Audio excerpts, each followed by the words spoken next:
सरदार। Abdurrahman गाजी। जी सरदार। कबीले में क्या हालात हैं?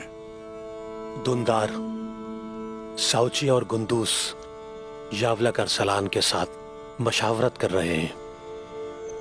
यावलक अरसलान के साथ? जी सरदार। और उस्मान? सरदार, उस्मान साहब अपने सिपाहियों के साथ हैं। वो मुहिम पर जाने से पहले आपका नाम पुकार रहे हैं।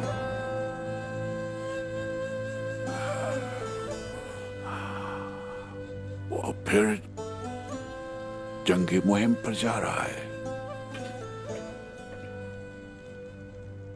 वो मेरा नाम पुकार रहा है। उस्मान साहब आपकी तरह हैं, जैसे आप जवानी में थे सरदार। अल्लाह तुम्हें जिंदगी दे उस्मान। एक दिन वो सरदार बनेगा,